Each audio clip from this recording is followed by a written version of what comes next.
Hello students, welcome to Agmic Academy. I am your teacher for this lecture. In this lecture, we are going to do discussion of the test, that is CBSE class 10th term 2 basic test. Alright, तो term 2 का जो basic paper है उसके हम questions discuss करेंगे. तो I hope you have done the paper. तो जो भी आपके डाउट्स हैं वो आप देख सकते हो, क्लियर कर सकते हो और अपनी मिस्टेक्स को रेक्टिफाई कर सकते हो. And even if you haven't done the paper, it will be a revision for you, क्योंकि टर्म 2 के जितने भी चैप्टर्स हैं सारे आपके रिवाइज हो जाएंगे थ्रू दिस मॉक टेस्ट. तो स्टार्ट करते हैं मॉक टेस्ट डिस्कशन को. And first of all we will see the general instructions कि कितने सेक्शंस हैं, कितने सेक्शंस में से कितने क्वेश्चंस करने हैं and so on. Alright, so before we begin, don't forget to subscribe to our channel so that you get timely notifications on all the upcoming video lectures. तो देखो, सबसे पहले इंस्ट्रक्शंस पढ़ते हैं केयरफुली, हमें क्या क्या दी हुई हैं. तो आप यहाँ पे देखो, इसमें कहा है this question paper consist of 14 questions. Total 14 questions हैं, divided into 3 sections A, B and C. Alright, तो जो सेक्शन ए है it is comprising of 6 questions of 2 marks each. Alright, 6 questions हैं, हर क्वेश्चन 2 मार्क्स का है. Internal choice has been given in 2 questions. तो ऐसा नहीं है कि 6 में से आपको 4 करने हैं, 6 के 6 क्वेश्चंस करने हैं और किसी 2 क्वेश्चंस में आपको इंटरनल चॉइस दी होगी. फिर जो सेक्शन बी है it is comprising of 4 questions of 3 marks each. Alright, तो थोड़े से ज्यादा लेंदी होंगे पिछले वालों से, और इसमें इंटरनल चॉइस आपको दी है इन 1 क्वेश्चन. फिर सेक्शन सी जो है it is comprising of 4 questions, हर क्वेश्चन 4 मार्क्स का है and internal choice has been given in 1 question. और जो सेक्शन सी है उसी में आपके 2 केस स्टडी बेस्ड क्वेश्चंस भी होंगे. तो स्टार्ट करते हैं. तो सबसे पहले हम आएंगे सेक्शन ए पे, जिसमें जैसे हमने कहा there will be 6 questions and each questions will be of 2 marks. तो देखो, सबसे पहला क्वेश्चन ये है कि find the roots of this equation.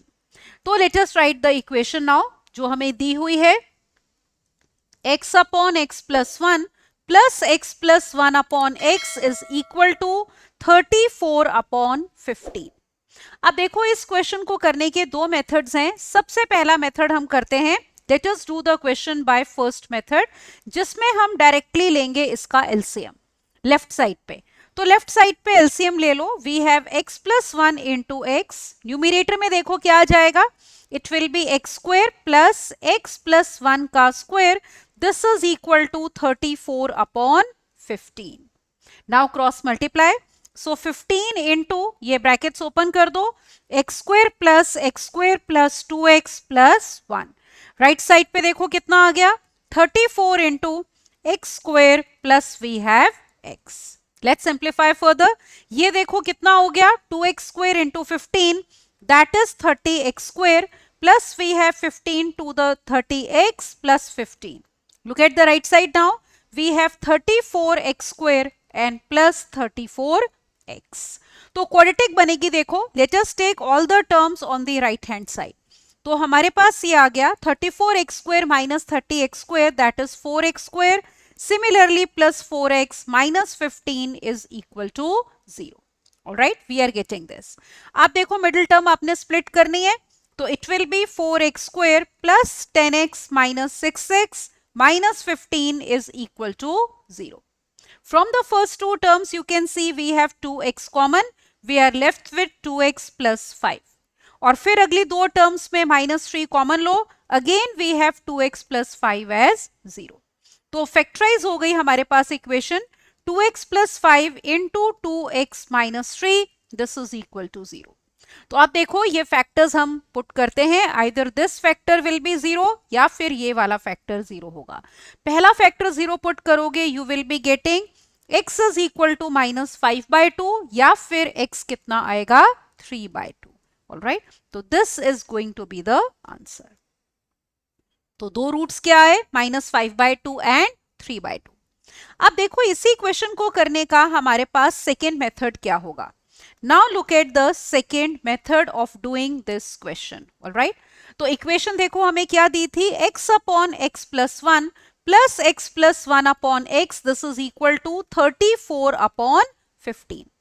हम इसको ना सब्स्टिट्यूशन से भी कर सकते हैं, जैसे एज्यूम कर लो let x upon x plus 1 is equal to y। तो देखो ये पहली टर्म का रेसिप्रोकल है ना, तो एक तरह से इक्वेशन हो गई y plus 1 upon y is 34 upon 15। Let's take LCM, so we get y square plus 1 upon y, this is equal to 34 upon 15। तो यहां से सॉल्व करके हम पहले y निकाल सकते हैं, तो क्रॉस मल्टीप्लाई करो, 15y square plus 15 is equal to 34y। This implies we have quadratic equation 15y square minus 34y plus 15 is equal to 0। आप देखो मिडिल टर्म कैसे स्प्लिट करोगे, वी हैव 15 का मतलब 3 into 5 and again 3 into 5, 5 5 25, 3 3 9, 25 plus 9 होता है 34। So that means we can write it as 15y square minus 25y minus 9y plus 15 is equal to 0. From the first two terms we have 5y common, we have 3y minus 5. फिर minus 3 common लो, minus ये 3y minus 5 is 0. तो अब देखो ये भी quadratic थी जो हमारी फैक्टराइज हो गई है, so we are getting 3y minus 5 into 5y minus 3, this is equal to 0. तो यहां से हमारे पास y की दो वैल्यूज आ गई, either y is 5/3 और we have y equal to 3/5। अब देखो हमने x अपॉन x प्लस 1 को y लिया था, तो इसका मतलब ये हो गया या तो x upon x plus 1 this is equal to 5/3, या फिर x अपॉन x प्लस 1 किसके इक्वल है, 3/5 के। क्रॉस मल्टीप्लाई कर लो, 3x is equal to 5x plus 5, that means 2x is equal to minus 5, that means x is equal to minus 5/2। All right, तो यहां पे भी क्रॉस मल्टीप्लाई करो, 5x is equal to 3x plus 3, that means 2x is equal to 3, so x will be equal to 3/2। तो again you will be getting the same answer. तो या तो directly LCM लेके इस क्वेश्चन को कर सकते हो, या फिर सब्स्टिट्यूशन लेके भी this question can be done.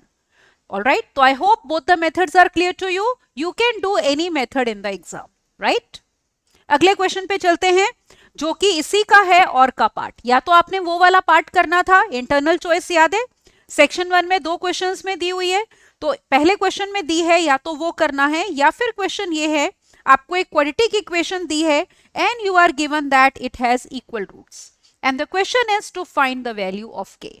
तो क्वाड्रेटिक इक्वेशन लिखते हैं, that is x square minus 2x into 1 plus 3k plus we have 7 times 3 plus 2k is equal to 0. You are given this equation has equal roots. अब अगर roots equal होते हैं तो discriminant is equal to 0. आपको पता है अगर आपके पास quadratic equation होती है ax square plus bx plus c equal to 0, then you have discriminant as b square minus 4ac. तो यहां पे देखो a आपका x square का कोफिशिएंट 1 है, bx का कोफिशिएंट कितना है, -2 into 1 plus 3k, and constant c here is 7 into 3 plus 2 times k. तो हम पुट करते हैं, d इक्वल टू 0 का मतलब हो गया b square minus 4ac is equal to 0। तो पुट करो, -2 का स्क्वायर मतलब 4 into 1 plus 3k का whole square minus 4 into 1 into 7 into 3 plus 2k, this is equal to 0. Now we have to solve this to find the value of k. एक काम करते हैं, देखो 4 से डिवाइड कर दो, let us divide this equation by 4. तो 4 से डिवाइड करने पे आपका ये 4 हट जाएगा। अब ये ब्रैकेट ओपन कर लो, so we are getting here, this is now 1 plus 9k square plus 6k, ये 4 हट गया, 7 से मल्टीप्लाई करो, यहां पे माइनस है तो -21 माइनस 14k इज 0। तो क्या क्वाड्रेटिक आ गई, देखो 9k square minus 8k minus 20 is equal to 0। We have this. तो मिडिल टर्म कैसे स्प्लिट करोगे, -18k plus 10k minus 20 is 0। From the first two terms you have 9k common, so k minus 2, फिर 10 common लो, k minus 2 that is equal to 0. तो factorise करो, we have k minus 2 into 9k plus 10 कितना है, 0. Solve करते हैं, देखो this implies you will be getting two values of k. कौन कौन सी? Either k is equal to 2, या तो ये वैल्यू होगी, या फिर दूसरे फैक्टर को 0 पुट करो, k विल बी -10/9. तो this is going to be the answer. तो k में भी क्वाड्रेटिक बन रही है, इसीलिए there are two values of k for which this given quadratic equation will have equal roots. Alright, अब चलते हैं, देखो क्वेश्चन नंबर 2 पे. सेकेंड क्वेश्चन आपको कहा है area of base of a rectangular tank is 6500 centimetre square and volume of water contained in it is 2.6 metre cube. Units का ख्याल रखना, एरिया ऑफ बेस आपको दिया है सेंटीमीटर स्क्वायर में और वॉल्यूम मीटर क्यूब में. ऑलराइट, आपको बताना है depth of water in the tank. तो अब देखो, अगर हम इसकी फिगर देखेंगे तो कुछ इस टाइप से हमारे पास फिगर आएगी. जैसे ये आपके पास रेक्टेंगुलर टैंक है, तो आपको एरिया ऑफ बेस क्या होता है? Length into breadth. तो यहाँ पे ऑब्जर्व करो, अगर ये लेंथ है, ये हम ब्रेड्थ मान लें, तो area of base length into breadth is given to be 6500 centimetre square. इसको अगर आपने मीटर में कन्वर्ट करना है तो आप क्या करोगे? You are going to divide by 10,000.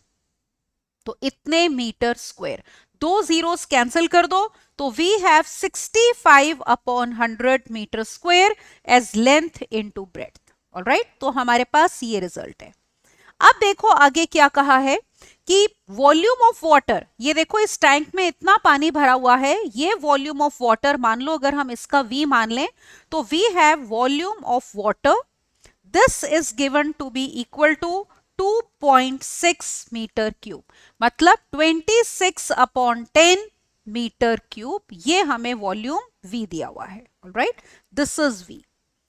आपको बताना है depth of water in the tank. मान लो ये जो डेप्थ है दिस इज h, इसको h मान लेते हैं. ऑलराइट, मतलब दिस डेप्थ इज h.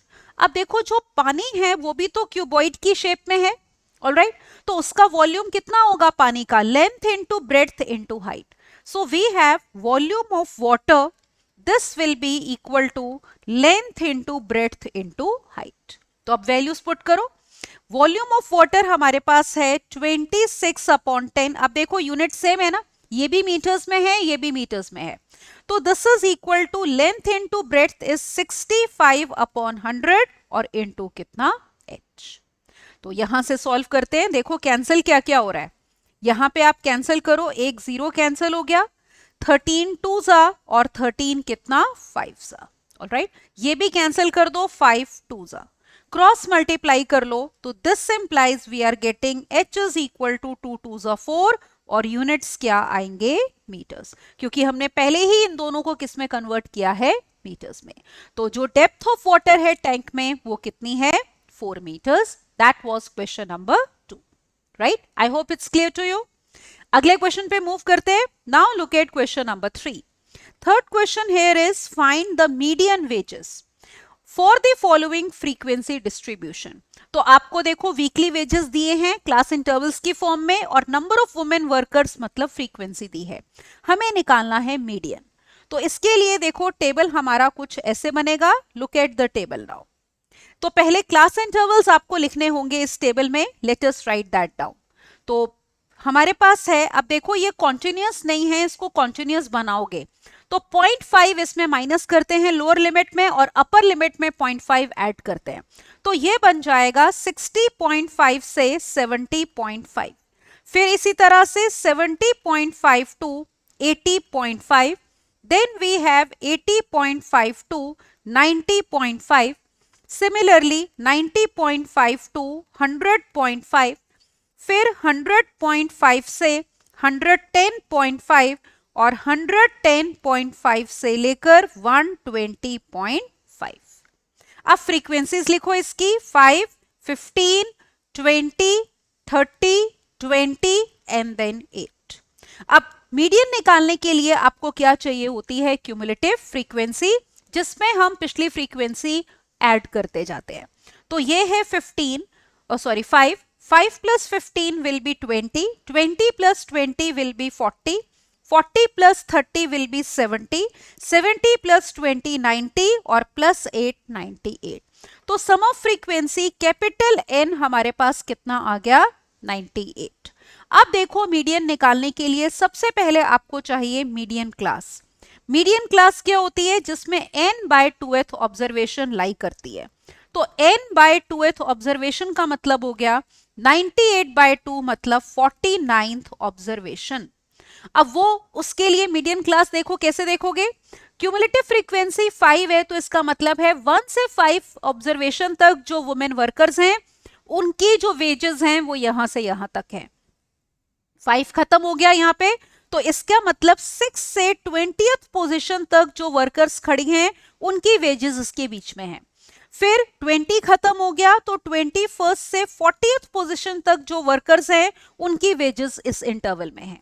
फिर 40 खत्म हो गया, तो 41st से लेकर 70th पोजीशन तक जो वर्कर्स हैं उनकी वेजेस इसके बीच में है। तो 49th ऑब्जर्वेशन इसी में आएगी, तो इसका मतलब ये हो जाएगी हमारी मीडियन क्लास। तो मीडियन क्लास में यहां पे लिखती हूं दिस इज 90.5 से 100.5। अब देखो मीडियन का फॉर्मूला क्या होता है? L plus N by 2 minus C upon F multiplied by H, जिसमें देखो L है हमारा lower limit of median class. तो मीडियन क्लास की लोअर लिमिट कितनी है? 90.5। फिर N capital that is 98। C होता है cumulative frequency of class just before median class. तो ये मीडियन क्लास है, पिछली क्लास की क्यूमुलेटिव फ्रीक्वेंसी 40 है, तो C विल बी 40। F होती है frequency of median class. This is the median class जिसकी फ्रीक्वेंसी 30 है, तो F हो गया 30। H होगा साइज ऑफ मीडियन क्लास, मतलब upper limit minus lower limit which is equal to 10। तो ये वैल्यूज हम पुट कर देते हैं फॉर्मूले में and we will find the median now.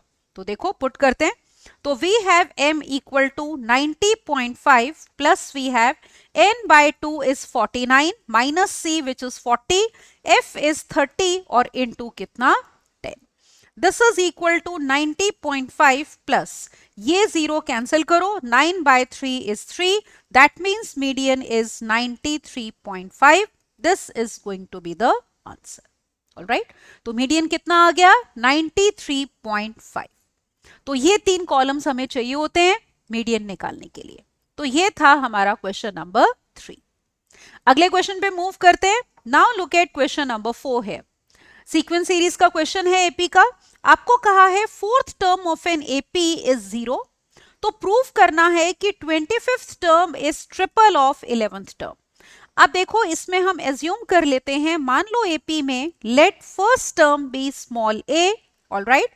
तो दोनों चीजें एज्यूम करेंगे, फर्स्ट टर्म और कॉमन डिफरेंस। तो first term be small a and common difference मान लो है कितना d। अब देखो आपको पता है nth टर्म ऑफ एपी का फॉर्मूला होता है a plus n minus 1 into D. तो this formula we are going to use. तो सबसे पहले आपको दिया है कि फोर्थ टर्म ऑफ एपी कितनी है? 0। तो यहाँ पे n अगर 4 है तो देखो इसका मतलब a plus 3d will be 0, that means a can be written as minus 3d। Alright, अब आपने प्रूव करना है 25th term is triple the 11th term. तो पहले हम निकालते हैं यहाँ पे 25th टर्म। उसको भी कैसे निकालोगे? इस फॉर्मूले को यूज करके।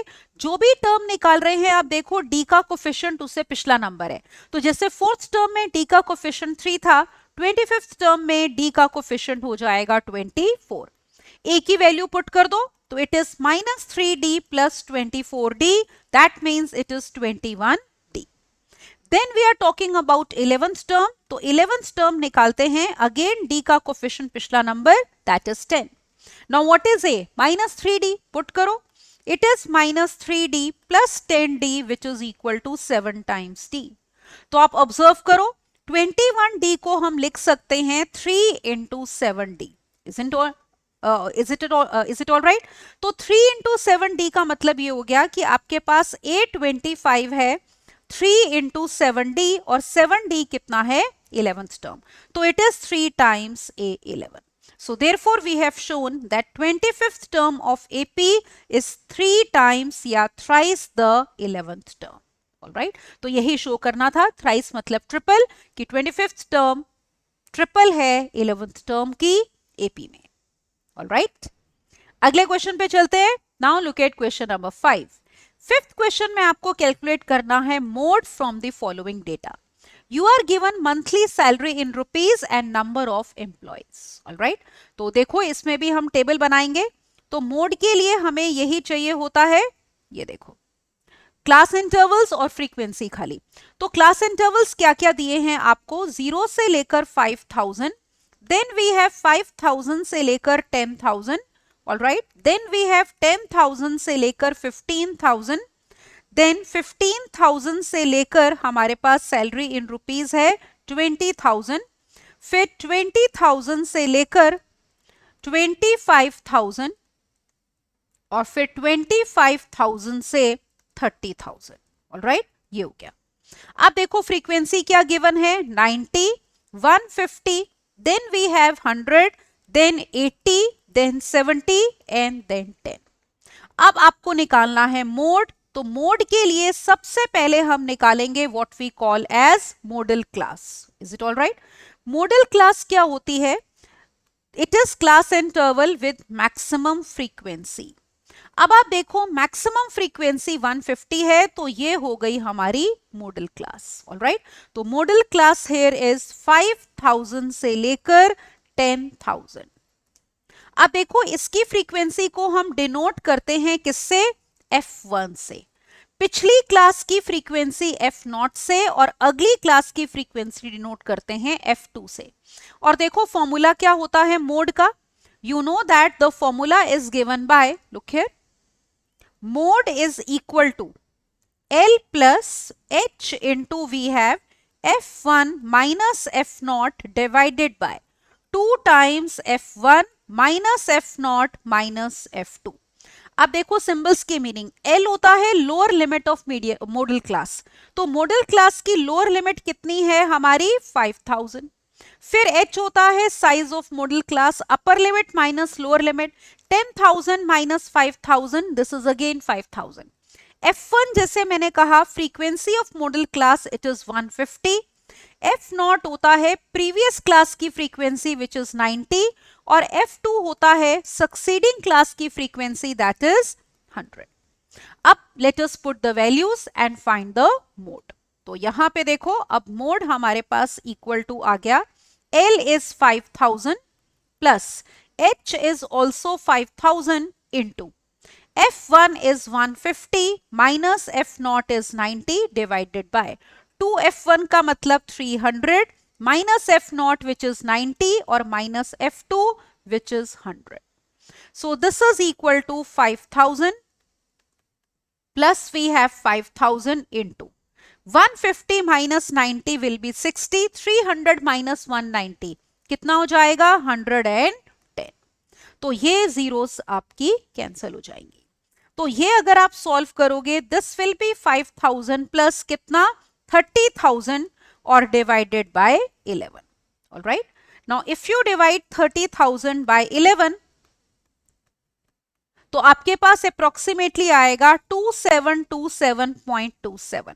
सो देयरफॉर मोड विल बी 7727.27। तो this will be the required mode और ये हमारा हो गया आंसर। ऑलराइट, तो ये आंसर है। That is how we obtain the mode of given frequency distribution. तो इसमें आपको अलग से कोई कॉलम क्यूमुलेटिव फ्रीक्वेंसी वगैरह का कुछ नहीं बनाना होता, बस ये क्लास इंटरवल्स और फ्रीक्वेंसी का कॉलम हमारा सफिशिएंट होता है मोड निकालने के लिए। Now let's move on to the next question and let us see how we are supposed to do this one. Now question number 6 here is, in the given figure PA is tangent from an external point P to a circle with center O। तो ये आपको circle दिया है, O is the center of the circle, P से हमने tangent draw करी है PA। आपको कहा है if angle POB is 115 degree then we have to find angle APO। अब ऑब्जर्व करो यहाँ पे फिगर में ही, जैसे आपको ये वाला एंगल फाइंड आउट करना है, PA टेंजेंट है, O is the center, तो AB यहाँ पे क्या होगा diameter. Is it all right? तो AB is diameter of the circle। और नोटिस करो कि OA will be perpendicular to PA. Why? Because radius is perpendicular to tangent at the point of contact. तो as a result ये वाला जो angle है, therefore angle PAO this will be 90 degree. अब देखो आपके पास ये एंगल आपको निकालना है. Now look at this angle.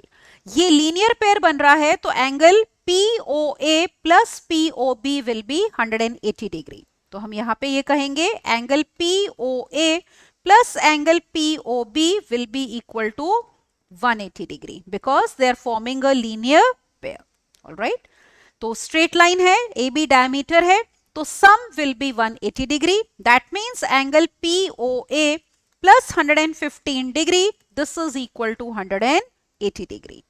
This implies angle POA हो गया 180 minus 115 कितना 65 degree. तो ये वाला एंगल हमारा 65 आया और एंगल PAO कितना है 90 डिग्री. अब आपको पता है एक ट्राइंगल में तीनों एंगल्स का सम कितना होता है 180 डिग्री. तो अब ले लो ये वाला triangle. Let us take triangle PAO. इसमें हम लेंगे तीनों एंगल्स का सम. तो angle PAO plus angle APO plus angle POA this will be equal to 180 degree. तो वैल्यूज पुट करो. देखो एंगल PAO कितना है 90 degree.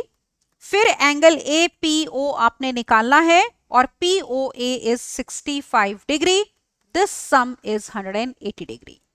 This implies angle APO will be equal to 180 degree minus 90 degree and minus 65 degree.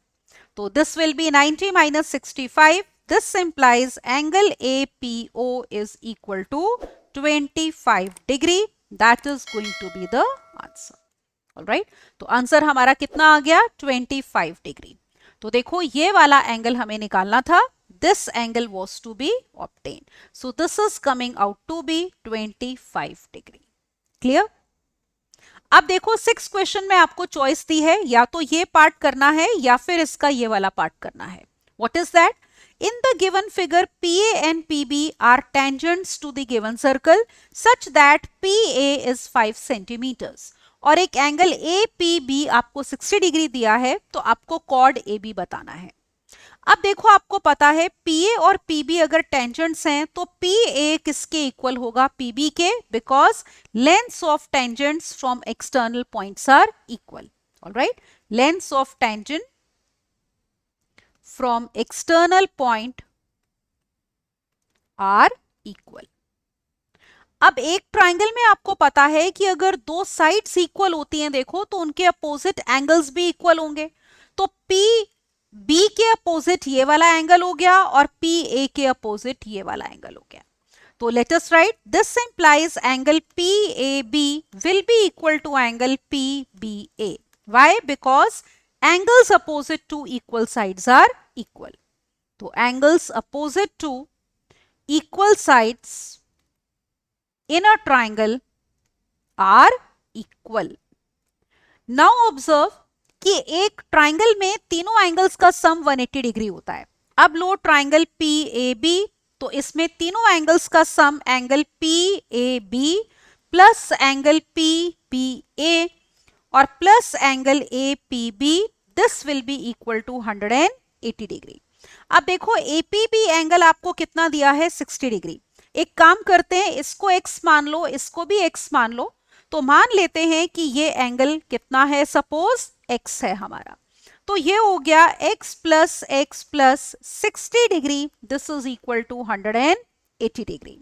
This implies we are getting 2x is equal to 120 degree. This implies x is equal to 60 degree. अब देखो इसका मतलब इस triangle में तीनों angles आपके कितने हो गए 60 degree. All three angles are 60. ये ऑलरेडी 60 था, इन दोनों को हमने निकाला, ये भी 60 आ गए. तो दैट मीन्स ये इक्विलेटरल ट्राइंगल बन गया. सो यहां पे लिखते हैं this implies angle PAB PBA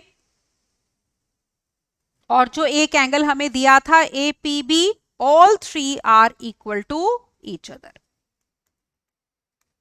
तीनों के तीनों 60 डिग्री हो गए. This implies triangle PAB is equilateral. अब देखो जब ट्राइंगल इक्विलेटरल होता है तो ऑल साइड्स आर इक्वल, मतलब PA will be equal to PB will be equal to AB. आपको क्वेश्चन में देखो क्या गिवन है, we are given that PA is 5 centimetres. तो अगर ये 5 है, PB will be 5 और कॉर्ड AB पूछी थी वो भी कितनी हो जाएगी 5. तो this implies this is given to be 5 centimetre. तो this will be equal to AB. All right. So therefore length of chord AB is 5 centimeters. All right. Length of chord AB is 5 centimeters. This is going to be the answer. क्योंकि हमारा triangle क्या बन गया है, equilateral बन चुका है. All right, तो ये था क्वेश्चन नंबर 6 का. यहाँ पे ये 6 का सेकेंड पार्ट है बेटा, 7th नहीं है. दिस इज क्वेश्चन नंबर 6 का और वाला पार्ट है. तो ये खत्म होता है आपका सेक्शन ए, जिसमें हर क्वेश्चन 2 मार्क्स का था और 2 क्वेश्चंस में आपको इंटरनल चॉइस प्रोवाइडेड थी. अब हम आते हैं नेक्स्ट सेक्शन बी पे. सेक्शन बी में पहला क्वेश्चन देखो. सेक्शन बी में आपके पास 4 क्वेश्चंस हैं and each question carries 3 marks each. तो 7th क्वेश्चन देखते हैं. आपको कहा है first and last terms of an AP are 4 and 81 respectively. If the common difference is 7, आपको बताना है how many terms are there in AP and what is their सम. तो देखो बात कर रहे हैं हम अर्थमेटिक प्रोग्रेशन एपी की. एज्यूम कर लो let first term be A and common difference be D. तो कॉमन डिफरेंस आपको ऑलरेडी दिया है और फर्स्ट टर्म भी दी हुई है. फर्स्ट टर्म क्या दी है 4, तो a is 4 and common difference is given to be 7.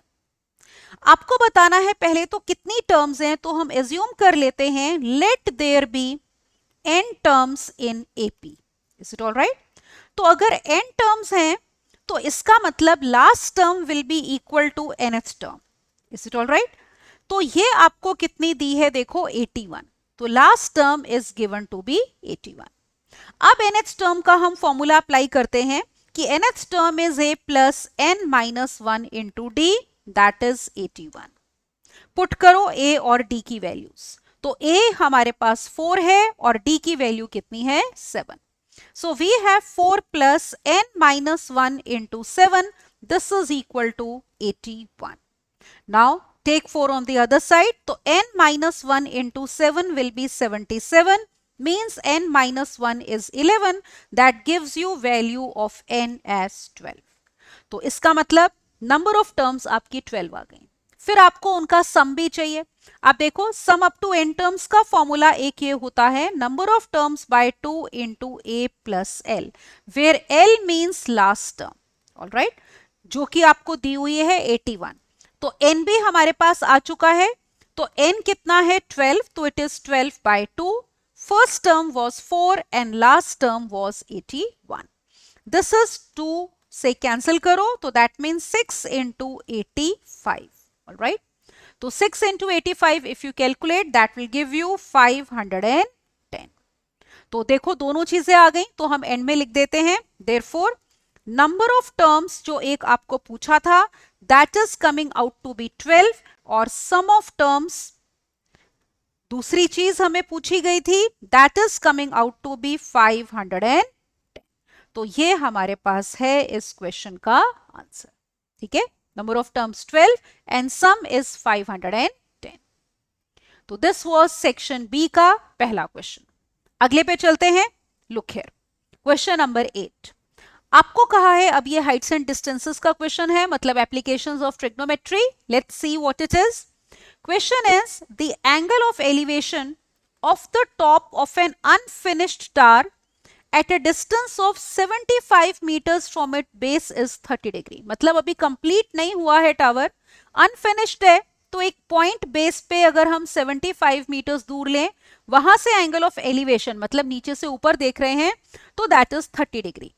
Question ये है how much higher must the tower be raised so that angle of elevation of its top at the same point में be 60 degree. और आपको कहा है √3 की value लेनी है 1.732. आप देखो इसमें फिगर हमारे पास कुछ ऐसी बनेगी. Look at the figure. जैसे ये अनफिनिश्ड टावर है और ये मान लो हम एक पॉइंट लेते हैं, मान लो टावर ले लो पहले unfinished A B, this is unfinished tower A B, जो भी पूरा नहीं बना है, और ये पॉइंट सी है विच इज 75 मीटर्स अवे।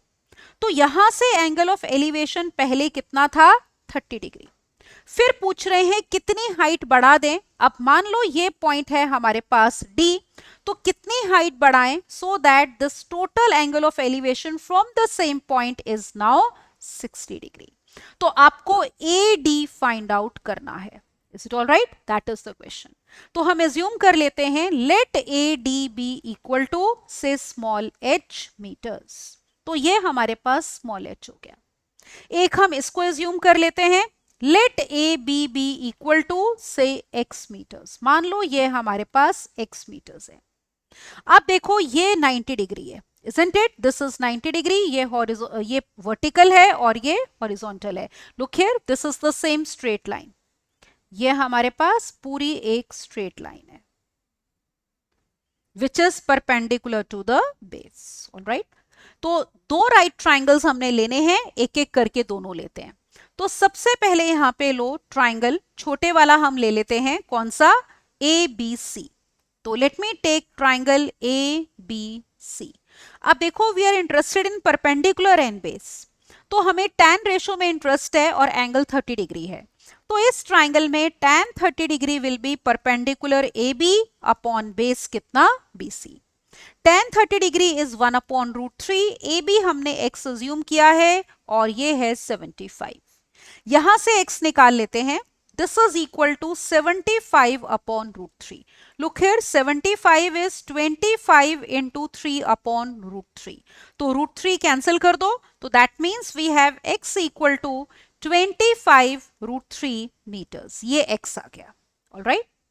अब बड़े वाला ट्राइंगल लेते हैं। Now take the bigger triangle, triangle DBC.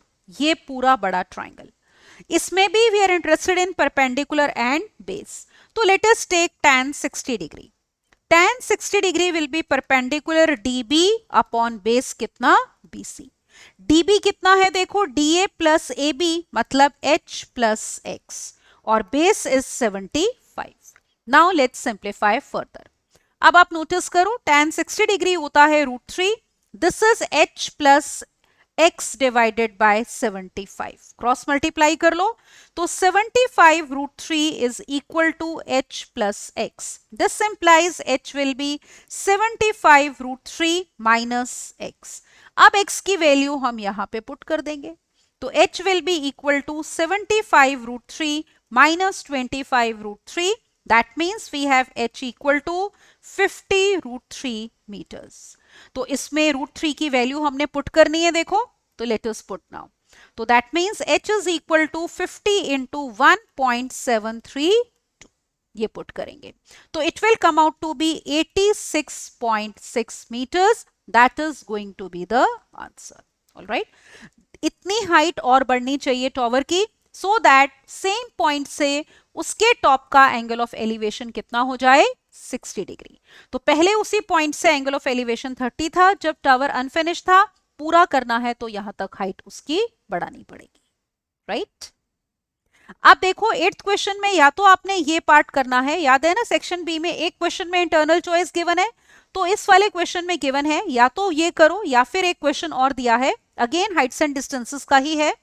2 men are on opposite sides of a tower. They measure the angles of elevation of top of tower as 30 degree and 45 degree respectively. If the height of the tower is 50 meters, we have to find the distance between two men. तो figure सबसे पहले देखते हैं। Figure हमारे पास कुछ ऐसी आएगी, जैसे देखो ये आपके पास टावर है, इसका हम नाम दे देते हैं, मान लो टावर है हमारे पास ए बी, ये हाइट है, तो आपको A B height already given है, that is 50 metres.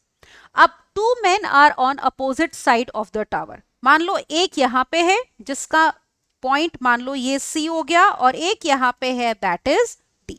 These are the 2 men इन दो पोजिशंस पे। तो एंगल ऑफ एलिवेशन एक का दिया है 30 डिग्री, तो this angle will be 30 degree, और ये वाला दूसरे से एंगल ऑफ एलिवेशन कितना है, 45 डिग्री। आपको बताना है डिस्टेंस बिटवीन टू मैन। तो एक काम करते हैं, ये अज्यूम कर लेते हैं, let distance C B be equal to x metres, और मान लो बी डी जो है दैट इज वाई मीटर्स। तो इसका मतलब देखो, ये हमने एक्स लिया है और ये डिस्टेंस कितना है, वाई। अब ये वाला एंगल भी 90 डिग्री है और ये एंगल भी कितना है, 90 डिग्री। तो let us take right triangles and find the distance between two men. सबसे पहले हम लेते हैं ट्राइंगल ए सी बी, ये वाला ट्राइंगल। ऑलराइट, तो we are interested in base and perpendicular, क्योंकि परपेंडिकुलर आपको दिया है 50 मीटर्स, तो हम tan रेशो लेंगे। तो let us take tan 30 degree. It is perpendicular, that is AB upon base, that is CB. tan 30 degree है 1 अपॉन रूट 3, AB is 50 और CB हमने माना है x। तो यहां से x की वैल्यू आपके पास आ गई 50 रूट 3। तो value of x is this. अब लो दूसरा right triangle, let us take triangle ABD, ये वाला अब हम ट्राइंगल ले रहे हैं। इसमें ये वाला एंगल 90 डिग्री है। Again we are interested in base and perpendicular, तो ये एंगल 45 है, तो we take tan 45 degree. It is perpendicular, that is AB upon base, that is BD। आप देखो tan 45 डिग्री 1 होता है, AB 50 है और BD हमने लिया है y। क्रॉस मल्टीप्लाई कर लो, y की वैल्यू आपके पास कितनी आ गई, 50। तो अब हम निकालते हैं डिस्टेंस बिटवीन टू मेन। तो distance between two men will be CD, that is equal to x plus y। तो x is 50 root 3 and y is 50। तो 50 कॉमन ले लो, 50 इंटू रूट 3 प्लस 1, इतने मीटर्स। अब देखो रूट 3 की वैल्यू पुट करते हैं। ऑलराइट, तो या तो इसमें आंसर दे सकते हो या फिर रूट 3 की वैल्यू ले लो, 1.732 plus 1। Alright, so this will be 50 into 2.732. That means if you multiply, you will be getting 136.6 meters approximately. तो ये हमारा आंसर हो जाएगा। तो ये है डिस्टेंस बिटवीन टू मेन जो कि टावर के अपोजिट साइड पे खड़े थे। Alright, तो I hope the question is clear to you. अब चलते हैं अगले क्वेश्चन पे। Now look at question number 9। Ninth question हमें ये दिया है, एक फिगर दी है, देखो आपको कहा है triangle ABC is drawn to circumscribe the circle. मतलब ट्राइंगल सर्कल को टच करता है, ट्राइंगल की तीनों साइड्स, और सर्कल का रेडियस है 4 centimetres, such that the segments BD DC are of length. देखो BD, जैसे ये साइड BC है, इसकी दो सेगमेंट्स हैं BD और DC, they are of length 8 centimetre and 6 centimetre respectively.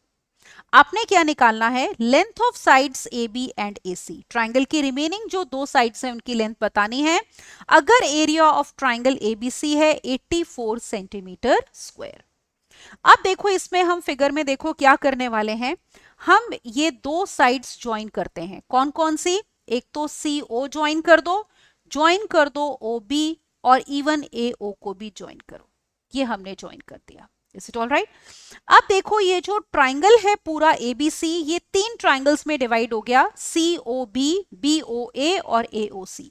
तो पूरे ट्राइंगल का एरिया इन तीन ट्राइंगल्स के एरिया का सम होगा। तो let us write that. We will say area of triangle ABC will be equal to area of triangle कितना, COB plus area of triangle BOA and plus area of triangle AOC। अब आपको कहा है कि circle का radius 4 है। अब जैसे ये परपेंडिकुलर है, देखो ध्यान से देखना, जैसे ये हमें परपेंडिकुलर दिया हुआ है, radius is perpendicular to the tangent at the point of contact. Is it all right? ये इसी तरह से यहां भी रेडियस परपेंडिकुलर होगा इसके, ये वाला एंगल हमारा कितना होगा, 90 डिग्री। सिमिलरली ये रेडियस थर्ड साइड को भी परपेंडिकुलर होगा और ये वाला एंगल कितना है, 90 डिग्री। और ये तीनों ही हमारे क्या हैं, रेडियस हैं स्मॉल r। अब देखो ट्राइंगल का एरिया आप कैसे निकाल सकते हो, हाफ बेस इनटू हाइट। तो अगर हम ये वाला ट्राइंगल लेते हैं COB, तो it will be half base which is CB into height OD, मतलब कितना, रेडियस R। इसी तरह से दूसरा ट्राइंगल लो BOA, बेस आपकी कितनी है BA और हाइट कितनी है R। सिमिलरली तीसरा triangle AOC, half base, base is AC और हाइट इज R। और एरिया ऑफ ट्राइंगल ABC हमें 84 दिया है, तो 84 इज इक्वल टू, अब देखो R/2 कॉमन है, we are left with CB plus BA and plus कितना AC। ऑलराइट, अब आप एक चीज देखो, एक रिजल्ट यूज करेंगे कि एक्सटर्नल पॉइंट से tangents to a circle are equal. We know that कि tangents from external point to a circle are equal, isn't it? ये बात हमें पता है। तो अब देखो जैसे CD और यहां पे इन पॉइंट्स को नाम दे दो, मान लो ये है E और ये है F, तो CD will be equal to CE, क्योंकि एक्सटर्नल पॉइंट C से ये दो टेंजेंट्स हैं। तो हम यहां पे लिखते हैं, देखो we have now CD will be equal to CE और दोनों ही कितने होंगे 6 सेंटीमीटर्स। फिर B से एक्सटर्नल पॉइंट से टेंजेंट्स हैं BD और BF, तो इनकी लेंथ इक्वल होंगी, BD BF both will be equal to 8 centimetres. अब देखो ये लेंथ हमें नहीं दी है, इनको हम x सेंटीमीटर्स एज्यूम कर लेते हैं। तो यहां पे हम लिखते हैं AE और EF, AE और AF, मान लो ये हैं x सेंटीमीटर्स, ये हमने एज्यूम कर लिया। ऑलराइट, अब आप फिगर में देखो, जैसे हमें लेंथ ऑफ साइड्स चाहिए थी, अब ध्यान से देखना यहां पे, अब हम यहां पे पुट करेंगे 84 इज इक्वल टू R कितना दिया है 4, ऑलराइट, दैट इज 4 सेंटीमीटर्स, तो वो हमने पुट कर दिया। CB डिस्टेंस कितना है 6 प्लस 8 दैट इज 14। फिर देखो BA कितना होगा, दिस इज 8 सेंटीमीटर्स, तो 8 plus x, is it okay? फिर लेना है AC which is x plus this is 6, तो दिस इज x प्लस 6। यहां से हम पहले क्या निकालने वाले हैं, x निकालने वाले हैं।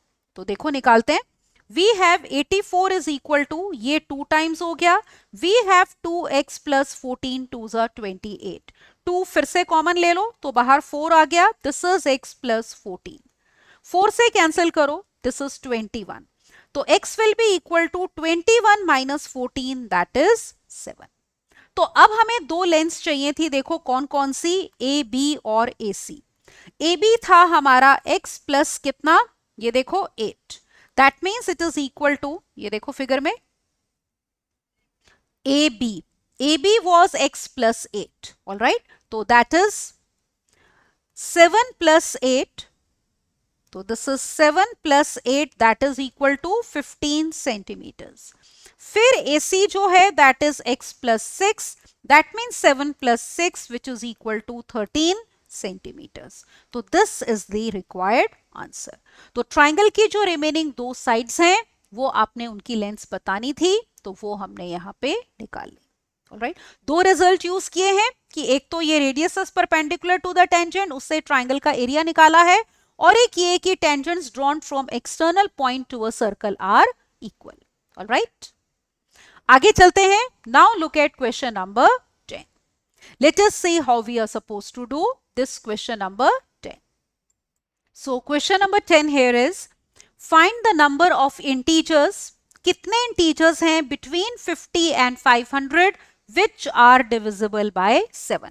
तो देखो जो आपको नंबर्स चाहिए वो बिटवीन 50 एंड 500 चाहिए, जो कि 7 से डिविजिबल हो। अब 50 के बाद जो पहला नंबर 7 से डिविजिबल होता है दैट इज 56, ठीक है, तो हम यहां पे लिख रहे हैं नंबर्स डिविजिबल बाय 7।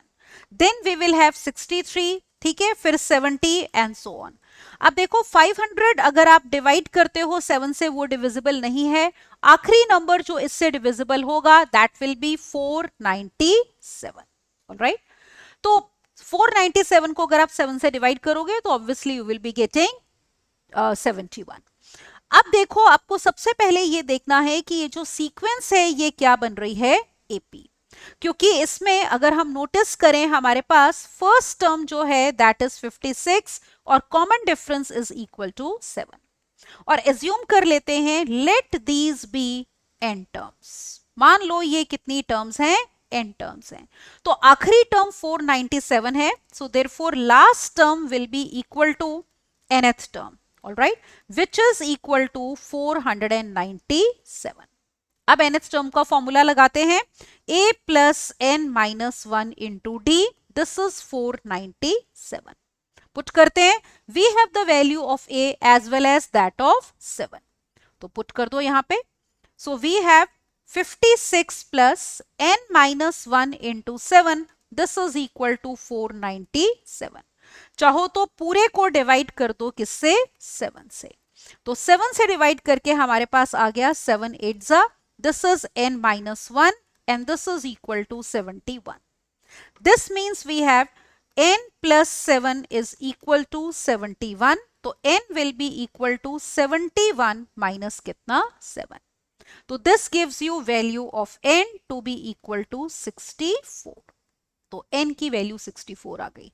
तो आपको देखो यही पूछा था कि कितने इंटीजर्स हैं 50 से 500 तक जो 7 से डिविजिबल हैं, तो वो यही वाले इंटीजर्स हैं हमारे, ठीक है ना, दीज आर द इंटीजर्स जो 7 से डिविजिबल हैं। तो ये कितने आए हैं, 64। तो हम एंड में लिख देते हैं, therefore there are 64 integers between 50 and 500 which are divisible by 7, right? तो आंसर इज 64। तो I hope the question is clear to you. इसमें हमारी क्या फॉर्म होती है, एपी फॉर्म होती है, तो वो सीक्वेंस आपने पहचाननी है। अगले क्वेश्चन को देखो, now look at section C. तो यहां पे ये 4 क्वेश्चंस थे हमारे सेक्शन बी के, 7 से लेकर 10 तक। अब सेक्शन सी में आपके पास 4 क्वेश्चंस हैं, हर क्वेश्चन 4 मार्क्स का है। एक क्वेश्चन में इंटरनल चॉइस भी मिलेगी आपको और 2 क्वेश्चंस इसमें केस स्टडी बेस्ड होंगे, ऑलराइट। तो करते हैं सेक्शन सी। अब देखो इसमें सबसे पहला क्वेश्चन कंस्ट्रक्शन का है कि construct a tangent to a circle of radius 4 centimetres from a point on the concentric circle of radius 6 centimeters and measure its length. Also verify the measurement of actual calculation. अब देखो सबसे पहले आपने 2 circles draw करने हैं, concentric का मतलब उनके सेंटर सेम होंगे। तो जैसे आपने क्या करना है, यहां पे एक पॉइंट लोगे O, ठीक है, वहां से आपने एक रेडियस लिया कितना, 4 सेंटीमीटर्स, और एक सर्कल ड्रॉ कर लिया। मान लो ये पॉइंट है हमारा ए, फिर आप इसी को ले लो, अब सेंटर O और रेडियस 6 सेंटीमीटर्स लोगे, ठीक है, ये टोटल ओ ए जैसे हमारा था 4 सेंटीमीटर्स, तो we have O B equal to 6 centimetres and we draw the circle, ठीक है। तो ये हमने 2 सर्कल्स ड्रॉ कर लिए। अब आपको क्या करना है, पॉइंट बी से इस वाले सर्कल को टेंजेंट ड्रॉ करनी है, यही क्वेश्चन है ना। Construct a tangent to a circle of radius 4, मतलब ऑरेंज वाले सर्कल को टेंजेंट लेनी है पॉइंट बी से। अब वो कैसे लेंगे, उसके लिए पहले हम ओ बी का मिड पॉइंट निकालेंगे। तो आप क्या करोगे, we will find mid point of O B. तो वो कैसे निकालोगे, ओ से आप कंपास रख के आर्क लगाओगे, सेम रेडियस लेके बी से ऐसे ही नीचे इनको ज्वाइन करोगे, तो आपके पास ये देखो डॉटेड लाइन में बना देती हूं, कुछ इस तरह से आ जाएगी। तो ये पॉइंट आपको मिलेगा मान लो सी, तो that mid point we are saying it is C, ठीक है। तो ये पॉइंट सी आ गया, ये पॉइंट हमारा है सी। अब हम एक सर्कल ड्रॉ करेंगे with O C equal to C B as radius. तो अब क्या करना है, draw circle with O C equal to C B as radius. अब देखो वो सर्कल आपके पास कुछ ऐसा आएगा, ठीक है। Let's just see the circle now. तो ये जैसे आपका ओसी रेडियस है, तो circle would be something like this. Just a moment, ये सर्कल आ गया। मान लो ये सर्कल आपके ऑरेंज वाले सर्कल को कट करता है पी और क्यू पे, तो let it cut circle with radius 4 centimetres. Orange वाला सर्कल कौन सा था, जिसका रेडियस 4 सेंटीमीटर्स था। तो let it cut circle with radius 4 centimetres at P and Q। तो एट P एंड Q। तो देखो ये पॉइंट है आपका P और ये वाला पॉइंट कौन सा हो गया, Q। These are the 2 points. अब आपने क्या करना है, join BP and BQ. These are the required tangents. All right. These are the required tangents. तो हम यहाँ पे देखो ज्वाइन करते हैं BP को और BQ को। तो लेट मी ज्वाइन हेयर। ये आपके पास BP आएगा और ये आएगा आपका BQ। तो ये टेंजेंट्स किसको हैं, देखो छोटे वाले सर्कल को। तो these are the tangents to the smaller circle from a point B, ठीक है, जो कि हमारा था बड़े वाले सर्कल पे। अब आपको कहा है इनकी लेंथ मेजर करनी है। तो अगर आप लेंथ मेजर करोगे इनकी, तो on measuring you will find that BP and BQ, this will be approximately equal to how much, 4.5 centimeters. अब देखो आपको कहा है कि इसकी जस्टिफिकेशन भी दो। तो आप नोटिस करो इस फिगर में हम एक काम करते हैं कि जैसे इसको ज्वाइन करते हैं OP को, जस्ट अ मोमेंट, ये हमने ज्वाइन कर दिया OP। Is it all right?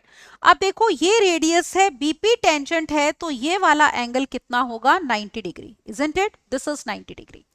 अब आप ट्राइंगल देखो OPB, जिसमें OP छोटे वाले सर्कल का रेडियस है, which is how much, 4 centimetres, isn't it? और OB बड़े वाले सर्कल का रेडियस था, which is 6 सेंटीमीटर्स। और ये एंगल 90 डिग्री है, तो पाइथागोरस थ्योरम अप्लाई करके we can obtain BP। तो let me apply this। तो अब हम लेते हैं ट्राइंगल OBP। तो triangle OBP, so we have OP equal to 4 centimeters, we have OB equal to 6 centimeters, and angle OPB, this is equal to 90 degree. So using Pythagoras theorem we will get what, look here, OB square will be equal to OP square plus PB square, या BP कह लो, बात एक ही है। अब इससे हम फॉर्मूले से भी निकाल सकते हैं। तो OB स्क्वायर मतलब 6 square, this will be equal to 4 square plus BP square. That means you will have BP square equal to 36 minus 16, that is 20. So BP will be equal to under root of 20, that means 2 root 5. ये निकालोगे, ये भी आपका approximately 4.5 centimetres आएगा, approximately. All right. तो that is the justification कि जो हमने एक्चुअल मेजरमेंट की है वो इसी के इक्वल है। तो I hope the question is clear to you. अब देखो क्वेश्चन नंबर 11 में या तो आपने ये करना है या आपको चॉइस दी है, you have to do this question. क्या क्वेश्चन है, draw a circle of radius 6 centimetres, draw a tangent to this circle making an angle of 30 degree with a line passing through the centre. तो देखो हम एक circle लेते हैं। Suppose I have a circle of radius 6 centimeters. तो अब देखो इसमें मान लो इस सर्कल का हमारा जो सेंटर है that is O and let us take the radius OA. All right, ये हमने रेडियस लिया और उसी को प्रोड्यूस कर दो लाइन को, मान लो आगे। तो सपोज दिस पॉइंट इज आपका A which is the radius, और जो कि हमने कितना लेना था, 6 सेंटीमीटर्स। तो we have OA equal to 6 centimetres. अब आपको जो टेंजेंट बनानी है वो इस लाइन के साथ कितना एंगल बनानी चाहिए, 30 डिग्री। तो 30 डिग्री का कॉम्प्लीमेंट्री एंगल लो 60 डिग्री, तो हम यहाँ पे OA पे 60 डिग्री का एंगल बनाएंगे। अब देखो you will keep the compass over at O और सुटेबल रेडियस लेके एक आर्क लगाओगे। अब सेम रेडियस लेके एक आर्क लगाओगे और ज्वाइन करोगे इसको इससे। तो अगर हम ज्वाइन करते हैं तो हमारे पास कुछ ऐसे आ जाएगा। Is it all right? ये तो this will be, just a moment, तो इसको ज्वाइन कर देते हैं। Look here, it would be like this. तो ये एंगल हमारा कितना बना, 60 degree. Call this as point P। अब पॉइंट P पे हम टेंजेंट लेंगे, ये एंगल हमने कितना लिया है, 60 डिग्री। अब P पे टेंजेंट लेनी है तो you know that radius is perpendicular to the tangent at the point of contact, तो P पे 90 डिग्री का एंगल बनेगा। तो उसके लिए आपने क्या करना है, P पे कंपास रख के एक सूटेबल रेडियस लेके आपने आर्क लगानी है। उतना ही रेडियस रखो, कंपास यहां पे रख के एक आर्क लगाओगे, फिर सेम रेडियस लग के यहां पे आर्क लगाओगे, तो ये आपका 120 डिग्री का एंगल बन गया। बाइसेक्ट करो, यहां पे कंपास रख के एक आर्क लगाओ, इधर कंपास रख के एक आर्क लगाओगे ऐसे। अब P को इससे ज्वाइन करो, look here, let us join P to this, तो ये हमारी बनेगी रिक्वायर्ड टेंजेंट। ये थोड़ा सा इस तरह से आएगा, ठीक है। ये जो आर्क्स हैं मेरी प्रॉपर नहीं है क्योंकि I am not using compass, तो अगर आप कंपास लेके यहाँ पे बनाते हो तो आपके पास इस तरह से ये दो आर्क आ जाएंगी। तो ये वाला एंगल आपका कितना बन जाएगा, 90 डिग्री। अब जहां पे ये इस लाइन को मीट करती हैं उस पॉइंट को हम नाम दे देते हैं, मान लो T, this point is T। तो ये PT is the tangent to the circle. अब देखो हमें क्या कहा था, वो टेंजेंट चाहिए जो लाइन पासिंग थ्रू सेंटर के साथ 30 डिग्री का एंगल बनाए।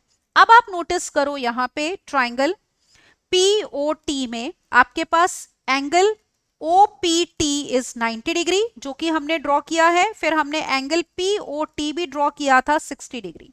तो आपको पता है ट्राइंगल में तीनों एंगल्स का सम कितना होता है, 180 डिग्री। तो we have in this triangle angle OTP will be equal to 180 minus 90 minus 60, that means it is equal to 30 degree. तो ये एंगल 30 डिग्री आ गया, तो यही हमें टेंजेंट चाहिए थी। तो required tangent is PT, alright.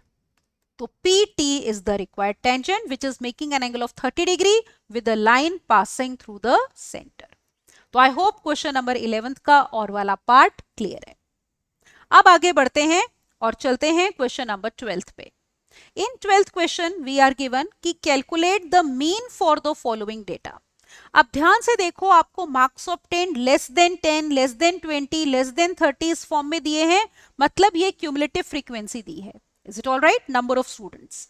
तो इसके लिए पहले हमें प्रॉपर टेबल बनाना पड़ेगा जिसमें क्यूमुलेटिव फ्रीक्वेंसी को हम कन्वर्ट करेंगे किसमें, फ्रीक्वेंसी में। ऑल राइट, तो ये देखो, लेट मी ड्रॉ इट। अब सबसे पहले हम यहाँ पे लिखते हैं क्लासेस। अब लेस देन 10 जो है उसमें पहली क्लास हो जाएगी 0 to 10, फिर लेस देन 20 को कन्वर्ट कर लो 10 to 20, then we will have the class interval 20 to 30, then 30 to 40, then 40 to 50, alright, और फिर 50 से लेकर 60। अब देखो फ्रीक्वेंसी कैसे लिखोगे, लेस देन 10 मतलब 0 से 10 के बीच में मार्क्स वाले कितने बच्चे हैं, 14 स्टूडेंट्स आर देयर। फिर लेस देन 20, टोटल 22 हैं, तो 10 से 22 वाले हो गए, 10 से 20 मार्क्स वाले 22 माइनस 14 दैट इज 8। फिर उसके बाद लेस देन 30 वाले 37 हैं, तो 37 minus 22। Is it all right, this will give you how much, frequency निकालो 15, ये 15 आ जाएगी। फिर देखो लेस देन 40 कितने हैं, 58, तो 58 माइनस कर लो यहां पे कितना, 37, तो 58 minus this will give you 21। फिर आगे लेस देन 50 वाले 67 हैं, 67 minus 58 that will give you 9, और फिर 75 माइनस 67 दैट इज 8। तो ये हमारे पास हो गया। और देखो यहाँ पे अगर हम सिग्मा FI की बात करते हैं, sum of frequency that is coming out to be total कितनी है हमारी, 75। अब हमें mid point of each class interval चाहिए, मतलब lower limit plus upper limit divided by 2, तो वो कितना आएगा, देखो this will be 5, 15, 25, 35, 45 and then we have 55। Is it okay? अब UI निकालेंगे, उसके लिए एज्यूम्ड मीन लोगे, तो मिडल XI लेते हैं। इसमें दो मिडल XI हैं, जिसकी ज्यादा आपके पास फ्रीक्वेंसी है इसको हम A ले लेते हैं। तो we have A equal to how much, 35, और H होता है size of class interval, upper limit minus lower limit that is 10। अब देखो UI कितना है, XI माइनस A upon H, 5 minus 35 is minus 30 upon 10 is minus 3, then minus 2, minus 1, 0, 1 and 2। अब multiply करते हैं ये दो कॉलम्स FI और UI, तो we have this as minus 42, 8 into minus 2 is minus 16, then minus 15, then 0, 9 1s are 9 and 8 2s are 16. अब हमें ये सम चाहिए होगा सिग्मा FI UI, ये ऐड करोगे total sum, this will come out to be -48। अब हम मीन का फॉर्मूला लिखते हैं, देखो यहाँ पे, तो मीन x बार जो होता है formula is a plus h into you bar. Alright, तो a हमारा यहां पे लिख के u बार का फॉर्मूला होता है sigma FI UI upon sigma FI। Right, assumed mean हमने लिया था 35, h है हमारे पास 10, this is -48 and divided by we have 75। इसको आप सिंप्लीफाई कर सकते हो, on simplifying you will be getting mean as 28.6। तो सिंप्लीफाई करके कैलकुलेशन पार्ट करके हमारा मीन आएगा 28.6। तो I hope this question is clear to you. तो इसमें यह ध्यान में रखना है कि लेस देन दिया है तो ये क्यूमुलेटिव फ्रीक्वेंसीज दी हुई हैं, तो आपने पहले प्रॉपर फ्रीक्वेंसीज निकाल के फिर क्वेश्चन करना है। अब अगले क्वेश्चन पे मूव करते हैं। नाउ केस स्टडी वाला क्वेश्चन है, लेट्स सी कौन सा है। तो द क्वेश्चन हियर इज, पहला केस स्टडी का क्वेश्चन देखो, let us read the question carefully. You are given that Coronation Bridge in Darjeeling, it runs over Teesta River and is named after King George VI and Queen Elizabeth's coronation to the throne. The architecture of this bridge is truly unique and pink color makes it stand apart from the surroundings. तो इस type का ये bridge है दार्जिलिंग में on Teesta River, all right? तो it is pink in color. Then it locals call it Bagpul क्योंकि इसके ends पे टाइगर के स्टैच्यूज बने हुए हैं, ठीक है, इट हैज टाइगर स्टैच्यूज। अब देखो क्वेश्चन इसके ऊपर बेस्ड क्या है, from a point on this bridge, इस ब्रिज के ऊपर एक पॉइंट पे across the Teesta river a person observes, तो इस ब्रिज के ऊपर there is a person standing, he observes what, the angles of depression of two boats on opposite side of the river as 30 degree and 45 degree. तो देखो जो आपकी boats होंगी वो नीचे रिवर में होंगी, तो वो ऊपर से नीचे देख रहा है, तो हम एंगल ऑफ डिप्रेशन की बात कर रहे हैं। अपोजिट साइड पे हैं उसके दो बोट्स, ऑलराइट, और आपको कहा है bridge is at a height of 300 metres from the banks. तो यहाँ पे जो बैंक का लेवल है, मतलब जो वाटर का लेवल है, उससे ब्रिज की हाइट कितनी है, 300 मीटर्स।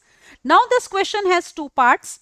पहला है, अब ये टोटल क्वेश्चन 4 मार्क्स का है, तो each of the 2 parts are of 2 marks each. Find the distance between the boats, और दूसरा है find the time taken by both the boats to reach a point directly below the observer. जैसे अगर यहाँ पे ऑब्जर्वर है, उसके बिल्कुल नीचे वाले पॉइंट से आपको बताना है कितना टाइम लगेगा दोनों बोट्स को रीच करने का, अगर they are moving at a uniform speed of 20 kilometres per hour. अब देखो इसमें फिगर आपकी कैसे बनेगी वो हम देखते हैं, तो ऑब्जर्व करो, figure would be something like this, look here. तो इस तरह से आपकी फिगर होगी, जैसे ब्रिज के ऊपर A is the position of the person who standing, ये आपका बैंक वाला लेवल है, तो यहां से बोट्स जो हैं वो दो अपोजिट साइड्स पे हैं। अब देखो एक बोट का angle of depression is 30 degree, दूसरे का 45 डिग्री। तो ये वाला जो हॉरिजॉन्टल लेवल ऑफ आइज है और ये जो बैंक्स का लेवल है, ये आपस में पैरेलल होंगे, तो ये ऑल्टरनेट एंगल्स हमारे इक्वल हो गए। ये आपका सी पॉइंट है डायरेक्टली बिलो द ऑब्जर्वर, तो हाइट ऑफ ब्रिज आपको कितनी दी है, 300 मीटर्स। तो ये देखो एक तरह से हम यहाँ पे बोलेंगे A C will be equal to 300 metres. आपको पहली बात बतानी है डिस्टेंस बिटवीन द बोट्स, तो पहली बोट आपकी यहां पे है, दूसरी बोट यहां पे है। एज्यूम कर लो let B C be equal to x metres, और मान लो C D be equal to y metres. तो ये x हो गया और ये हो गया हमारा y, और ये दोनों एंगल्स हमारे क्या होंगे, 90 डिग्री के। अब दोनों राइट ट्राइंगल्स हम कंसिडर करते हैं, तो सबसे पहले देखो ट्राइंगल कौन सा, ए बी सी, ये वाला राइट ट्राइंगल। तो ये 30 डिग्री है, ये हमें दिया है कितना, 300 मीटर्स। तो we are interested in perpendicular and base, तो रेशो कौन सी लोगे, 10। सो ट्राइंगल एबीसी में tan 30 degree will be equal to perpendicular AC upon base BC। tan 30 degree है 1/√3, this is 300 upon x, this implies x is equal to 300√3, x की value ये आ गई। अब दूसरा राइट ट्राइंगल लो ADC। Now we take triangle ADC। इसमें ये एंगल 90 है और ये 45 है। Again we are interested in perpendicular and base, तो tan रेशो लेंगे। तो tan 45 degree will be equal to perpendicular AC upon base कौन सा, CD।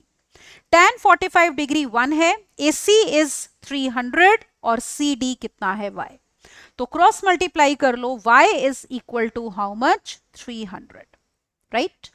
तो आपको चाहिए डिस्टेंस बिटवीन द बोट्स, तो वो x प्लस वाई होगा। तो let me write over here distance between boats, this is equal to x plus y, that is equal to 300 root 3 plus 300। You may take 300 common, तो 300 into root 3 plus 1 metres, all right. ये या फिर देखो root 3 की value put करके भी हम answer दे सकते हैं।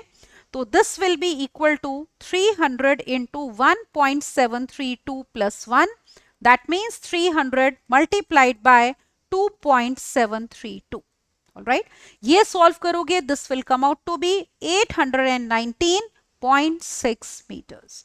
तो ये हो गया डिस्टेंस बिटवीन बोट्स। अब सेकेंड पार्ट क्वेश्चन का देखो दोबारा क्या था कि अगर आपकी बोट्स मूव कर रही हैं at speed of 20 kilometres per hour, तो find time taken by the both the boats to reach a point directly below the observer. तो बोट बी को सी तक पहुंचने में कितना टाइम लगेगा और डी बोट को सी तक पहुंचने में कितना टाइम लगेगा, ये आपने बताना है। अगर स्पीड है 20 किलोमीटर्स पर आवर, तो डिस्टेंसेस हमने निकाल ही लिए हैं एक्स और वाई, अब हम निकालते हैं टाइम। तो let us see, we are given the speed to be equal to, ये आपका हो गया पार्ट 1। अब हम कर रहे हैं इस क्वेश्चन का सेकेंड पार्ट, जिसमें आपको स्पीड दी हुई है 20 किलोमीटर्स पर आवर। इसका मतलब ये हुआ कि अगर आपके पास डिस्टेंस जो है वो 20 किलोमीटर्स का मतलब 20 इंटू 1000 कर लो, इतने मीटर्स है। तो टाइम कितना लग रहा है, 1 आवर मतलब एक तरह से 60 मिनट्स, ऑलराइट। तो अगर हम बोट जो बी है उसकी बात करते हैं, ठीक है, जो बोट बी थी। अब देखो आपका डिस्टेंस बी से डी तक का, बी से सी तक का कितना था, x था, which is how much, 300 root 3। तो अगर डिस्टेंस है हमारा 300 रूट 3 मीटर्स, तो टाइम कितना लगेगा, it will be 300 root 3 into 60 और डिवाइडेड बाय 20,000 मीटर्स। अब इसमें आपके पास 3 जीरोस देखो कैंसिल हो जाएंगे, तो वी हैव 6 3s, यहां पे ये 2 से भी कैंसिल करो, कितना आ गया 3। तो वी हैव 9 रूट 3 बाय 10, तो मतलब 9 into 1.732 by 10, this will come out to be, और ये हम मिनट्स में देखो निकाल रहे हैं, तो this will come out to be equal to, multiply करके अगर आप डिवाइड करते हो तो इट विल बी 1.56 मिनट्स। तो बोट बी को तो इतना टाइम लग रहा है। अब हम देखते हैं हमारी बोट जो थी कौन सी, डी, उसको कितना टाइम लग रहा है। अब देखो डिस्टेंस कितना था from the point directly below the observer, look at the figure. D boat को सी तक डिस्टेंस y है जो कि आया है 300 मीटर्स। तो let us obtain this now. तो अगेन हमारी स्पीड कितनी है, 20 किलोमीटर्स पर आवर है। तो इसका मतलब ये हो गया कि अगर डिस्टेंस है 20,000 मीटर्स, तो टाइम लग रहा है 1 आवर, मतलब कितना, 60 मिनट्स। तो अगर डिस्टेंस है 300 मीटर्स, तो टाइम कितना लगेगा वो हमें निकालना है। तो this will B 60 into 300 divided by 20,000। तो ये हो गया, 3 जीरोस आप कैंसिल कर दो, दैट मीन्स यहाँ पे ये भी कैंसिल करो 3, तो 9 बाय 10 मतलब 0.9 मिनट्स, ऑलराइट। तो ये हमारा आंसर हो गया पार्ट 2 का। तो I hope the question is clear to you. Distance between two boats निकालना था और दोनों बोट्स को कितना टाइम लग रहा है to reach a point directly below the observer on the bridge, alright. तो you can go to Darjeeling and see this bridge also, which is a beautiful bridge, all right। अगले question पे चलते हैं, case study का question, question number 14। आप देखो क्या दिया है, the first rocket launch in India was done on November 21, 1963 from Thumba on the outskirts of Thiruvananthapuram, ठीक है। और किसने किया था, doctor Vikram Sarabhai and his team। It mark the beginning of Indian space programme. ठीक है, अब इसके ऊपर क्वेश्चन क्या दिया है कि the diagram shows a rocket consisting of a cylinder surmounted by a cone. तो देखो ये सिलेंड्रिकल पार्ट है, ऊपर हमारा कोनिकल पार्ट है। तो आपको कहा है डायमेंशंस ऑफ द रॉकेट आपको दी हैं कि कॉमन रेडियस 15 मीटर्स है, height of conical part 20 metres है, कोनिकल पार्ट छोटा है उसकी हाइट 20 मीटर्स है, सिलेंड्रिकल पार्ट लंबा है उसकी हाइट कितनी है 50 मीटर्स है। आपको बताना है पहले पार्ट में total surface area of rocket और फिर टोटल वॉल्यूम ऑफ रॉकेट। तो देखो सबसे पहले अगर हम इसमें फिगर देखेंगे तो figure would be something like this. See, इस टाइप से हमारा रॉकेट है। कॉमन देखो रेडियस आपको कितना दिया है, पहले डायमेंशंस लिख लेते हैं। तो common radius is given to be 15 metres. तो कॉमन रेडियस का मतलब ये हो गया, ऑब्जर्व करो, this is the common radius, इसका रेडियस और इसका रेडियस। फिर देखो जैसे अगर हम ये पॉइंट ले लें तो मान लो ये पॉइंट है हमारा A, this point is B and this point is C। तो AB जो है that is height of conical part, let it be small h, और BC मान लो height of cylindrical part capital H। तो आप ऑब्जर्व करो आपको स्मॉल h कितना दिया है 20 metres and we are given capital H as 50 metres.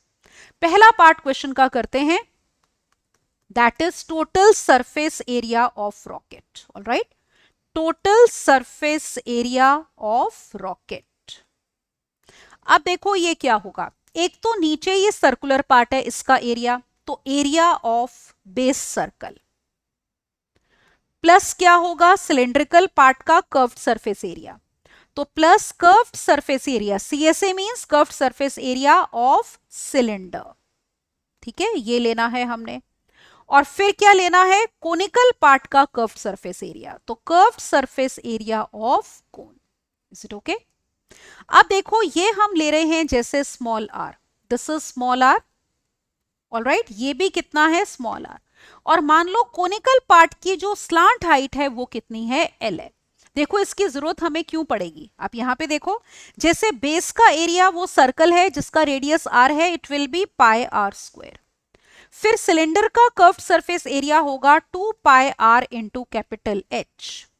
फिर देखो कोन का जो कर्व्ड सरफेस एरिया होता है that is pi r l।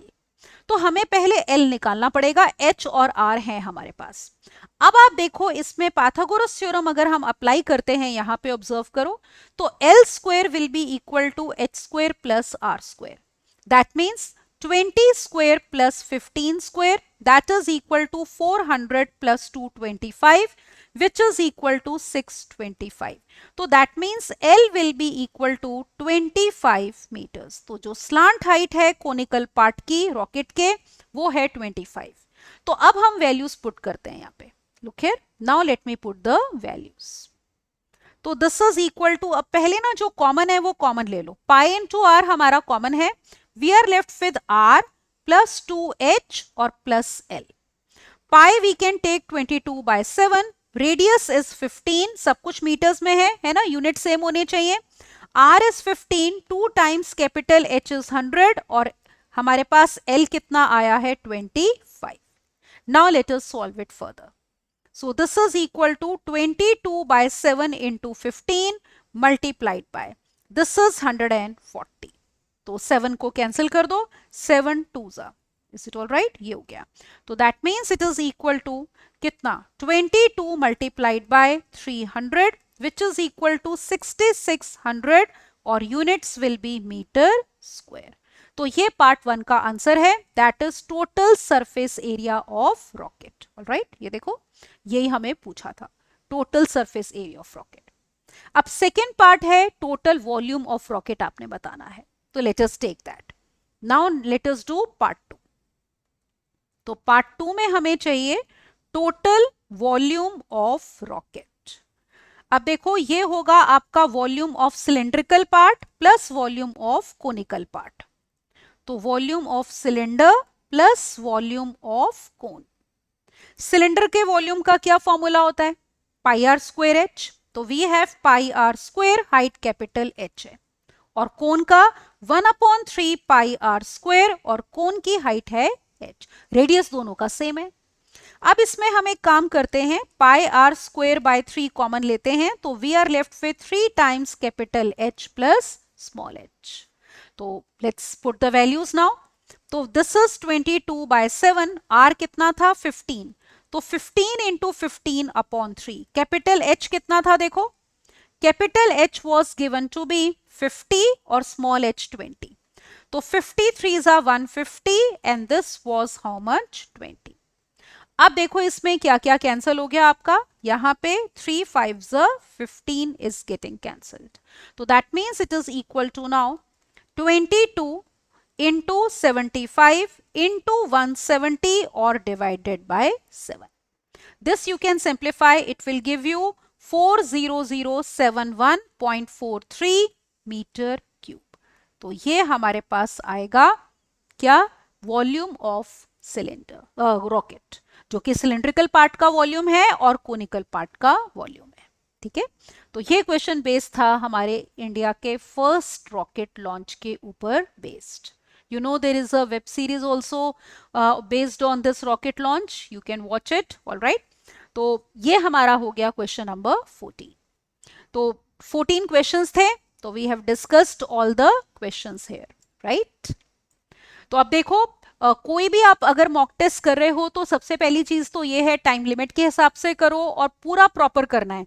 ये नहीं कि क्वेश्चन आप अधूरा कर रहे हो, फिगर नहीं बना रहे हो, आपको लगे चलो एग्जाम में बना देंगे, या आप प्रॉपर जब मीन वगैरह निकाल रहे हो, mean median mode proper table नहीं बना रहे हो, या यूनिट्स नहीं लिख रहे हो किसी क्वेश्चन में, तो उससे आपको ना एग्जैक्ट आइडिया नहीं लगेगा कि एक तो पेपर को रिप्रेजेंट कैसे करना है और आप कितना टाइम ले रहे हो क्वेश्चन को करने में. ऑलराइट, तो पूरा पेपर आपका स्टिपुलेटेड टाइम में कंप्लीट होना चाहिए, वो इंपॉर्टेंट है. ठीक है, और जो इंटरनल चॉइसेस दी होती हैं उसमें से एक ही करो, दोनों करने की जरूरत नहीं है, चेक आपका एक ही होगा, और जो पहले वाला है वो चेक होता है. तो don't waste time in solving both the parts. Alright, तो जितनी प्रैक्टिस करोगे मॉक टेस्ट की, उतना आपके स्कोर्स इंप्रूव होते चले जाएंगे. तो practice as much as you can. And don't forget to subscribe to our channel to get more video discussions on mock tests. Right? Thank you and bye-bye.